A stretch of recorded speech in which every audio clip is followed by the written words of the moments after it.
On the U.S. issue, very briefly, I think ultimately really had no other choice than to come back to the 2006 agreement. I just don't think there was anything else that was valid that he could have done. Unfortunately, it became such a major issue that he has, in my view, significantly damaged the working relationship between his administration and the Obama administration. I wouldn't say the broader ties necessarily. I still think there's a lot of reasons the two countries have interests together. But this working relationship, I think, is going to be much more correct and formal and cool for the foreseeable future. And I think that's a natural outcome of what happened. And that is in the best of circumstances, because the agreement that we just released tomorrow, we released yesterday, is open on whether or not we're actually going to be able to fulfill it now.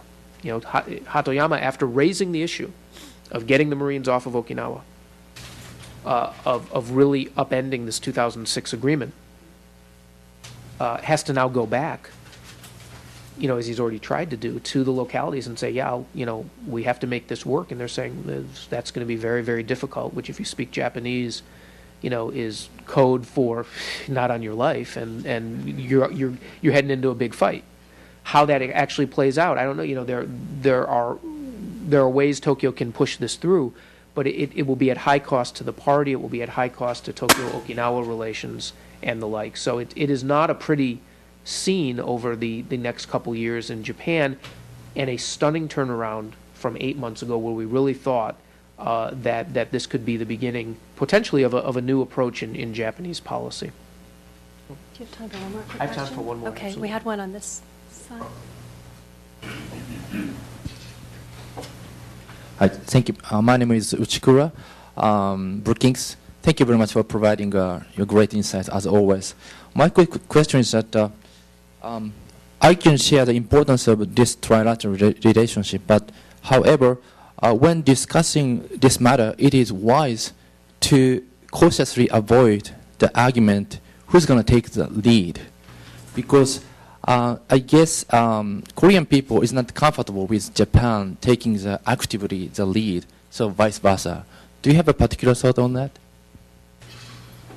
That's an interesting point, and I appreciate you bringing that up. I think that's why I mentioned that I think the U.S. had to, take that lead naturally, because of its being the the initiator of the two alliance relationships, as well as, pardon me, to the degree that I think it could have tried in a way to be an honest broker in saying, how would we develop this relationship that could address common security threats. For example, deeper cooperation on ballistic missile defense, where the U.S. and Japan have made very significant strides. I mean, really significant strides.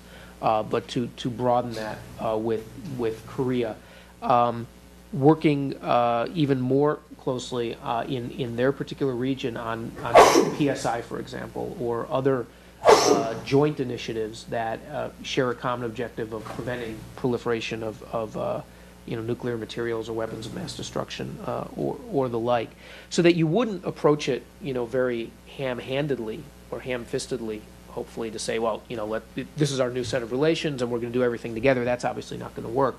But I think to have a subtle approach to really stress the common sets of interests, the community of interests that all three have, and then use that as a way not only to come up with policy initiatives, but to deepen the political relationship.